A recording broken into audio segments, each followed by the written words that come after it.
Australia పర్యటనలో ఉన్న Windies జట్టు గొప్పగా పోరాడుతోంది. పర్యటనలో భాగంగా తొలి టెస్టులో చిత్తుగా ఓడిన కరేబియన్ టీం ఆసీస్కు అచ్చొచ్చిన గ్రౌండ్ గబ్బాలో గుబులు రేపుతోంది. బంతి బ్యాటుతో రాణించిన వెస్టిండీస్ మ్యాచ్ను ఆసక్తికరంగా మార్చేసింది.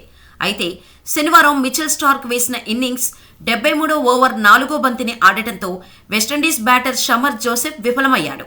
దాంతో ఆ డెడ్లీ యార్కర్ నేరుగా వెళ్లి కుడి కాలి బొటన వేలిపై తాకింది. బాలు డైరెక్టుగా తాకటంతో జోసెఫ్ కాలికి తీవ్ర గాయమైంది. ఆ నొప్పితో అతను అల్లాడిపోయాడు. ఆస్ట్రేలియా దానికి కూడా అప్పీల్ చేయడంతో ఎంపైర్ లెగ్ బిఫోర్గా అవుట్ ఇచ్చాడు. కానీ రీప్లేలో స్టార్క్ లైన్ను క్రాస్ చేసి ఓవర్ స్టెప్ వేయడంతో దాన్ని నోబాల్గా పరిగణించారు. దీంతో జోసెఫ్ నాటౌట్గా నిలిచాడు. నోబాల్ కారణంగా లెగ్ బిఫోర్ అవుట్ నుంచి బతికిపోయినా బాల్ తగిలి నొప్పిని మాత్రం తట్టుకోలేకపోయాడు జోసెఫ్.